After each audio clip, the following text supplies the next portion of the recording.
정치권 이슈와 정책 분석을 통해 여론의 심장을 저격하고 민심의 흐름을 날카롭게 꿰뚫어 봅니다. 여심 저격.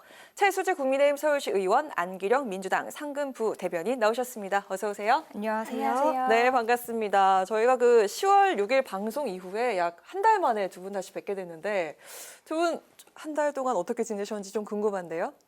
네. 10월에는 뭐 행사도 많고요. 축제도 많습니다. 그래서 막걸리도 마시고 전도 부치고 하면서 그렇게 지냈습니다. 아, 어떠셨습니까?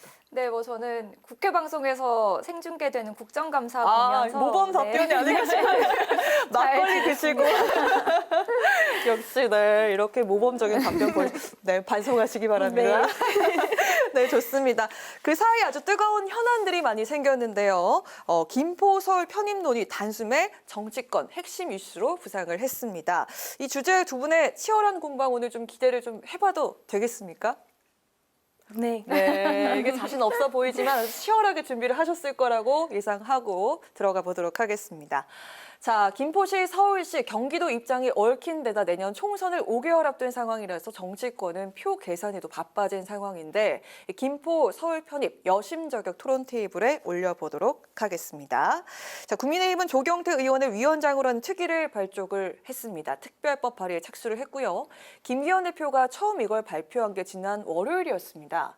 그야말로 빛의 속도로 추진을 하고 있는데 찬반을 표명하라는 여당 공세 민주당은 김포 5호선 연장부터 하라고 반격을 하고 있는데 자, 우선 김포 서울 편입론에 대한 여야 입장을 차례로 들어보도록 하겠습니다. 누구부터 들어볼까요?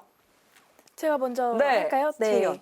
경기도 분도 이야기를 하기 전에 경기도 분도 이야기를 먼저 좀 해드려야 그래야 좀 이해하시기가 수월할 것 같아서 잠깐 설명을 드리자면 분도로는 87년도부터 계속 제기가 되어 왔었습니다. 네. 그래서 이번에 행안부가 주민투표를 실시하면서 조금 더 본격적으로 이제 행정 절차가 시작이 된 건데요.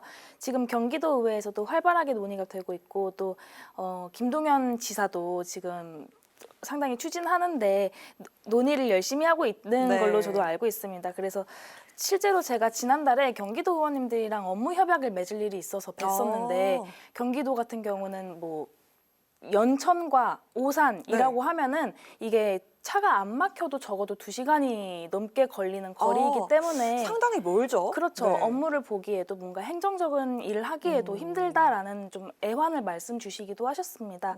이 분도를 추진하면서 김포 편입 이야기가 나온 건데요. 김포 같은 경우는 인천이랑 서울로 둘러싸여져 있기 때문에 지리적 위치가 상당히 애매합니다. 또 최근접 행정구역으로서 좀 통근하는 사람들도 많고 통학 인구도 심지어 있고요. 그렇기 때문에 지하철 5호선 연장이나 뭐 GTX D노선 같은 것도 논의가 지금까지 계속 나왔던 거고요. 사실 이게 뭐 빛의 속도로 추진되는 것이다라는 표현을 해주셨는데 김병수 김포시장은 사실상 이게 지난해부터 계속 내부적으로 논의가 돼 왔었고 그렇습니다. 또 경기 분도 같은 경우에도 지금 특별법 3건이나 계류가 되어 있거든요. 이건 심지어 지난 2월에 발의된 법안입니다. 그래서 이게 갑자기 나온 것은 아니다라는 이야기를 드리고 싶었고 실제로 김포시 업무 능력이 상향이 되고 또 실 주민들이 편의를 느끼기 위해서 좀 어떻게 생각하는지가 가장 관건이 되지 않을까 이렇게 생각을 하고 있습니다. 네, 최희연 이야기 들어봤고요. 안 대변인 이야기 듣도록 하겠습니다. 교통 이야기가 나와서 국민의힘 김기현 대표가 김포의 서울 편입을 이야기한 장소는 바로 김포시에서 열린 교통대책 마련 간담회였습니다. 교통대책을 마련하는 자리에서 김포의 서울시 편입을 추진하겠다라고 이야기를 했거든요. 김포시에서 서울시가 되면 교통 문제가 당장 해결이 됩니까? 그러니까 민주당에서 5호선의 연장이 더 시급하다라고 이야기를 하는 거고요. 우선 교통 문제와 관련해서 예산을 말씀드리면 김포와 서울의 철도 연결은 지금 상황에서는 광역철도이기 때문에 중앙정부에서 예산을 70% 담당을 하고요. 광역지자체와 기초지자체에서 15%씩 부담을 하게 됩니다. 그런데 만약에 김포가 서울로 편입이 되면 서울시 김포구가 되면 도시철도가 되기 때문에 중앙정부가 예산의 40% 그리고 지자체가 60%를 부담을 해야 되거든요. 서울시가 예산을 들여서 김포구에 이제 철도 마련을 위해서 예산을 드릴 수 있을까요? 그럼 지자체 60% 예산이 서울시에서 나오는 건가요? 일단 중앙정부에서 40%, 지자체가 60% 네네. 부담을 해야 되고 서울시 김포구가 되면 서울이 부담을 해야 되는 거죠. 네. 과연 부담을 할 수 있을까? 그 진정성에 우선 의문이 듭니다. 그리고 김기현 대표가 왜 이런 이야기를 했을까? 물론 오래전부터 이야기가 나온 것이라고는 하지만 저희가 방송을 하지 않는 동안 서울 강서구청장 보궐선거가 있었습니다. 네, 있었죠. 국민의힘이 크게 졌죠. 그리고 수도권 위기론이 당장 크게 불거졌습니다. 그렇다 보니까 수도권에서 이 위기를 어떻게 극복할 수 있을까라고 고민을 하셨던 것 같아요. 그러니까 김포의 서울 편입을 추진해서 좀 부동산 가격이 오른다라는 이슈를 만들어서 표를 좀 얻어보려는 사탕발림에 불과하지 않나라는 좀 생각이 들더라고요. 그리고 뭐 당장 집값은 오를 수 있겠습니다. 뭐 그런 기사도 많이 뜨고 있고요. 하지만 당장 집값이 오르는 게 무슨 대수겠습니까? 만약에 서울시 김포구가 되면 시가 구를 일방적으로 설득하는 것은 더 쉬워집니다. 그렇기 네. 때문에 쓰레기 폐기물 처리장 같은 님비 예, 이제 그런 시설들이 더 들어서기가 쉽게 되는 거죠. 그리고 지금 김포시가 독자적으로 예산을 가지고 추진할 수 있는 사업들도 더 추진하기가 어려워지게 됩니다. 네, 두 분이 약 한 달 동안 좀 칼을 갈고 오신 것 같다는 생각이 드는데 조목조목 반박 의견 좀 들어봐도 될까요? 네. 네. 일단은 아까 중앙과 지자체가 이제 예산 배분이 달라지기 때문에 연장 같은 것도 조금 힘들어지는 게 아니냐, 좀 지자체 김포에서 좀 많은 부담을 지어야 되는 것에 네. 대해서 얘기를 해주셨는데 사실 저는 또 이 얘기도 드리고 싶어요. 당장은 김포와 서울이 60%를 부담해야 된다고 하면은 지금은 15%였던 것들을 30씩 부담을 하게 되는 거거든요. 네. 근데 이 비율 같은 경우는 서울시와 협의를 통해 가지고 만약에 서울시가 40을 가져가고 20만 부담을 하고 협의를 이런 할 수 식으로 있다. 네, 협의 여지는 충분히 왜냐면 자치구로 내려오기 때문에 네네. 가능한 것이라고 말씀을 드리고 싶고 또 지금 서울에서도 상당히 많은 현안들이 있습니다. 서울 안에 있는 이 지하철 차량 기지들 같은 경우도 지금 김포시랑 부천이랑 계속해서 협의를 하고 있는데 그게 조금 더 수월해지지 않을까. 서울 안으로 편입이 되면은 김포에는 아무래도 상대적으로 더 부지가 많다 보니까 활용할 수 있는 부분들 그리고 항만이랑도 연결을 되는 부분들을 좀 이점으로 봐주셨으면 좋겠다라는 말씀 드리고 싶습니다. 네. 지금 광역철도 같은 경우에는 서울은 기존 인프라가 구축이 되어 있기 때문에 예산을 거의 들이지 않고 김포만 15% 정도 예산을 들이면 되거든요. 그런데 만약에 김포가 서울로 편입이 되면 서울시가 부담해야 되는 예산이 늘어나게 됩니다. 그런데 다른 구가 가만히 있겠습니까? 그러니까 지금 기존의 국민의힘 소속 서울의 당협위원장들이 반발하고 있는 것이죠. 그리고 김포의 여러 가지 시설들을 말씀해 주셨는데 서울은 이미 노동, 자본, 인프라 등이 이제 집중되는 빨아들이는 이미 메가시티입니다. 이미 메가시티가 된 서울을 더 비대화시키고 수도권 집중 현상을 더 심화시키는 이 정책이 과연 맞나라는 생각이 듭니다. 그리고 당장 정부와 여당의 정책이 엇박자를 내고 있다는 비판도 제기되고 있지 않습니까? 윤석열 대통령이 어제 지방 분권, 지방 균형 발전을 이야기했습니다. 그리고 지난 9월에도 부산에 가셔서 이제 지방시대다. 지방시대가 곧 기회라고 말씀을 하셨어요. 대통령 직속 지방시대위원회라는 곳이 있죠. 여기에서도 지방시대 5개년 계획을 발표를 했습니다. 그러니까 우리나라에서 지금 메가시티는 수도권 일극 체제를 극복하기 위해서 논의가 돼 왔습니다. 대표적인 것이 부울경 메가시티가 네, 있죠.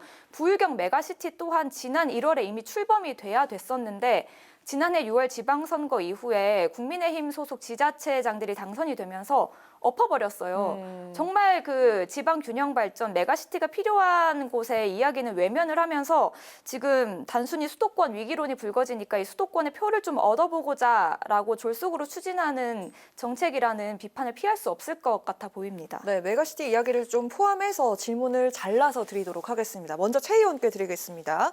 자, 여야가 가장 촉각을 세워야 하는 건 바로 그 주민의 여론이 아닐까라는 생각이 드는데 현재 그 김포에서는 교통난이 해소가 되고 집값이 뛴다라는 기대감이 또 있고요. 반면에 뭐 서울만 오히려 좋은 일 시키는 거 아니냐 이런 반응도 있는 것 같습니다. 또 당 내에서도 특히 아까 그 안 대변인께서 말씀하신 것처럼 강북 쪽에 그 불만이 좀 있는 것 같습니다. 뭐 도봉이나 중랑 쪽의 당협위원장들도 청년들이 목소리를 좀 내고 있는 것 같거든요. 여당 측에서. 서울시 예산이 김포로 가면 오히려 이게 역차별이다. 서울에 낙후된 곳이 많은데 김포에게도 예산을 주는 거 아니냐 이런 목소리 있습니다. 서울시 의원으로서 어떻게 생각하시는지 좀 들어볼까요? 네, 일단 앞서서 서두에 말씀해 주셨다시피 네. 당연하게 주민의 의견이 가장 우선순위에 있어야 된다라고 말씀을 드리고 싶고요. 이제 김포에서 주민을 대상으로 하는 직접 대면 조사가 다음 주 7일부터 시작된다고 합니다. 네. 그래서 그 결과가 이제 정책의 가부를 결국에는 결정하게 될 것이다라는 말씀을 드리고 싶고, 사실 저는 이 얘기도 드리고 싶었는데 이재명 대표가 대선 후보일 당시에 김포 같은데라고 표현을 해서 김포 시민들이 정말 분노를 표출하기도 했었고 네. 또 일산대교를 상대로 소송했다가 일산대교가 통행료가 2,400원인데 이거를 네. 무료화하는 것을 강제로 시행했었습니다. 네. 그래서 이제 일산대교랑 소송이 갔던 거죠. 그래서 법원에서 패소하는 망신까지 당하기까지 했었습니다. 이게 김포시에 관심도 없었고 지금 와서 뭐 해결해 놓은 것도 없는데 산적하게 오히려 뭔가 문제들을 쌓아가고 있었기만 했는데 이게 마치 새로운 이야기가 나온 것처럼 좀 하는 것은 이치에 맞지 않다라는 말씀을 드리고 싶었고요. 안 대변인이 눈을 동그랗게 뜨고 방금 물을 벌컥벌컥 드시는 걸 제가 봤는데요. 네, 계속 말씀해 주시죠. 네. 당장 서울시의원으로서 저는 상당히 부담을 느끼죠. 왜냐면은 김포까지 들어오게 되면은 제가 있는 당장 교육위원회만 해도 수백 개의 학교와 소관기관들이 그렇죠. 편입이 되는 네. 거기 때문에 부담은 상당히 됩니다. 하지만 이게 교통이랑 통근을 고려해서 생활권을 행정구역이랑 같이 만들어주는 이제 재경계 구역을 지정하는 것이다. 좀 이렇게 이해를 하셨으면 좋겠고 서울 내에서 어떤 특정 지역의 불이익을 만든다 뭐 아니면은 서울 메가시티를 다시 또 만드는 것이다. 어떤 면적을 넓히는 것이다. 이렇게 좀 매도하지는 않았으면 좋겠다라는 말씀을 드리고 싶었습니다. 네. 자, 서울 편입을 원하는 김포의 표심을 의식해야 하는 그 민주당도 고민이 좀 많을 것 같다는 생각입니다. 의식을 안 할 수가 없겠죠. 20대 국회에서 김포 지역구였던 김두관 의원이 이런 말을 했는데요. 김포를 버려도 서울과 경기를 지켜야 한다. 정성호 의원은 정면 돌파를 왜 피하나 이렇게 말은 했지만 김포에 이어서 구리도 편입 의사를 밝혔고요. 또 하남 그리고 고양 광명으로 확산이 되면 민주당도 아무래도 좀 총선을 앞두고 이거를 계속 반대하긴 좀 힘들진 않을까요? 일방적으로 반대한다기보다는 홍익표 원내대표 같은 경우에는 국토 전체에 그러니까 국토 전체의 행정 체계에 대해서 논의를 할 마음은 있다, 열려 있다라고 이야기를 분명히 했고요. 뭐 당 내부에 각 의원들의 의견을 엇갈릴 수 있다고 생각을 합니다. 그리고 뭐 이재명 대표님의 뭐 김포 같은데라는 그런 표현을 언급해 주셨는데 국민의힘은 이재명 대표가 없으면 정치를 못하는 것인지 지금 이 김포의 서울 편입을 이야기하는데 굳이 그런 이야기를 꺼내신 이유에 대해서 잘 납득이 되지 않고요. 그리고 뭐 광명 같은 경우에는 지역 번호를 서울과 같은 02를 쓰고 있다고 합니다. 당장 김포가 아닌 다른 지역들의 이제 국민의힘 특히 소속 지자체장들이 있는 곳에서 우리도 뭐 그런 편입을 시켜달라 이런 이야기가 나오고 있지 않습니까? 다른 경기 그 지역의 형평성을 지적하는 문제가 불거지고 있고요. 그리고 여론조사를 말씀하셨는데 보니까 그 리얼미터에서 조사를 한 것이 있어요. 에너지경제신문 의뢰로 조사를 한 건데 국민의 60% 정도가 반대를 하고 있다고 합니다. 그리고 특히 인천, 경기의 경우에는 65.8%가 반대를 하고 있다고 해요.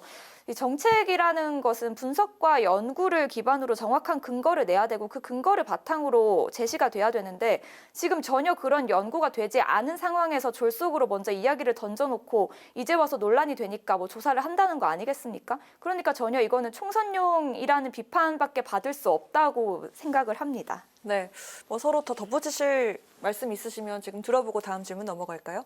네. 리얼미터만 잠깐 말씀드릴게요. 네, 리얼미터 해주시죠. 같은 경우는 이게 김포 주민의 의견이 아니라 아니죠. 이게 전 국민을 대상으로 해가지고 한 걸로 알고 있거든요. 그래서 김포 주민이 무엇을 원하는지를 가장 먼저 니즈를 파악하는 게 중요하지 않을까 말씀드리고 아까 싶습니다. 말씀하신 건 그 김포 주민의 여론이셨죠? 거죠? 네네네. 네, 알겠습니다. 그런데 국토 균형 발전의 차원에서 보면 전 국민의 의견도 의미가 없는 것은 아니죠. 네, 알겠습니다. 자, 정치권이 이렇게 시끄러운데 과연 이게 현실성이 있을까? 자, 이걸 좀 따져봐야 하지 않을까 싶은데요. 특별법이 발의가 되면 주민투표와 또 국회 표결이라는 관문을 통과해야만 합니다. 그리고 또 부산, 울산, 경남 메가시티도 결국 무산된 그 예가 있고요.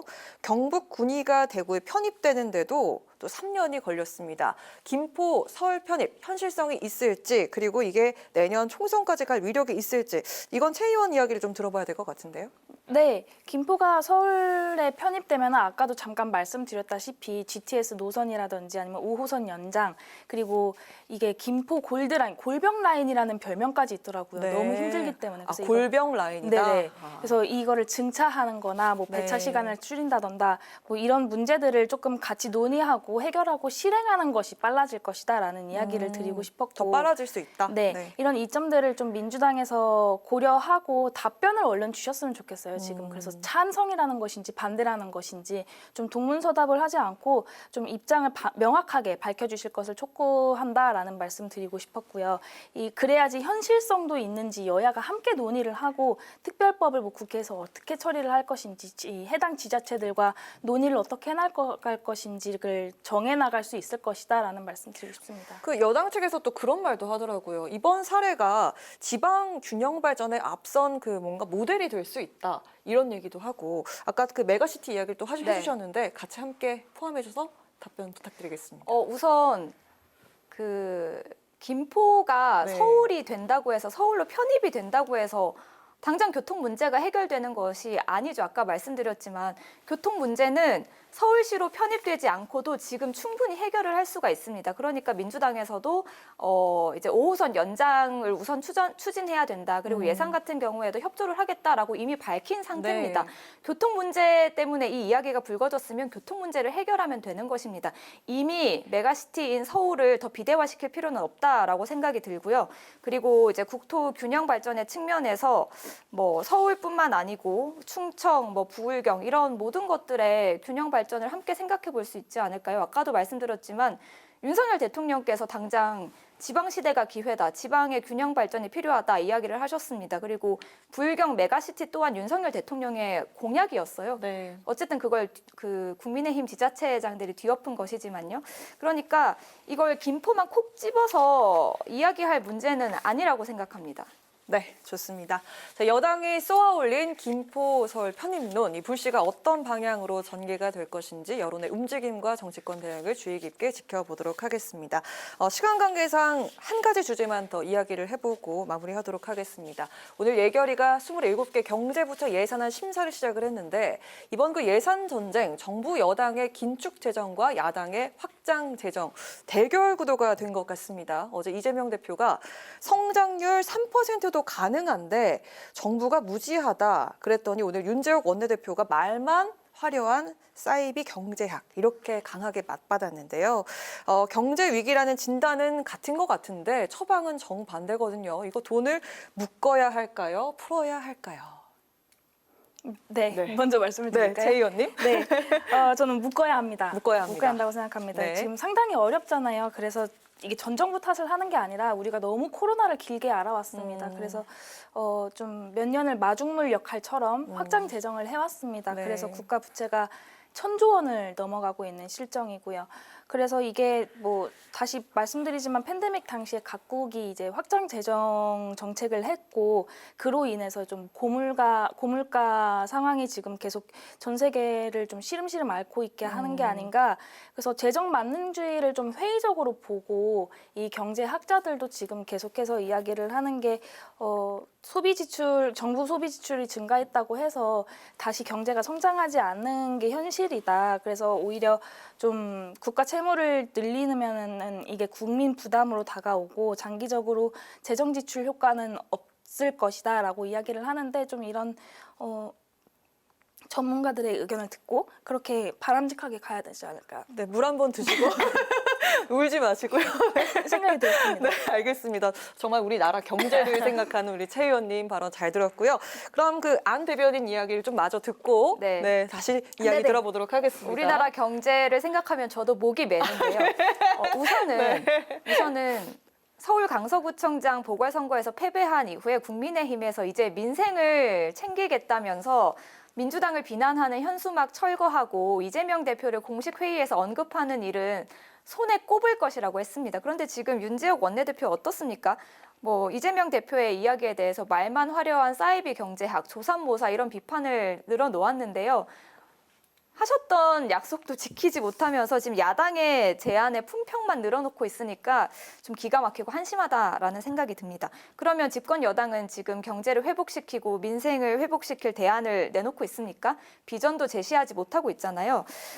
당장 고통받는 국민을 지키기 위해서 재정을 찾자는 재정의 역할을 제대로 잡자는 이재명 대표의 말에 무엇이 잘못되었습니까? 오히려 저는 사이비 경제학에 빠진 것은 건전재정 도그마에 빠진 윤석열 대통령과 윤재욱 원내대표를 비롯한 집권 여당이라고 생각이 듭니다.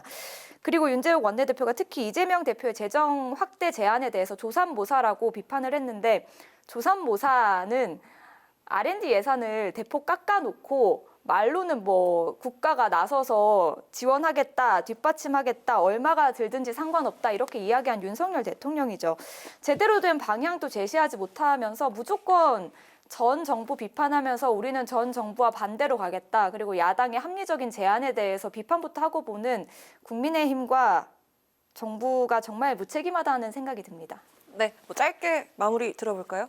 네. 지금 재정준칙조차 논의가 되지 않고 있잖아요. 그래서 재정준칙 논의부터 하고 같이 이야기를 해나가는 거자는 거지. 이게 민주당에서 이야기하는 것처럼 국민의힘은 뭐 확장 재정이 틀리고 우리가 맞다 이렇게 이야기를 하는 게 아닙니다. 기조가 그렇다는 거기 때문에 좀 열어놓고 이야기를 해나갔으면 좋겠다.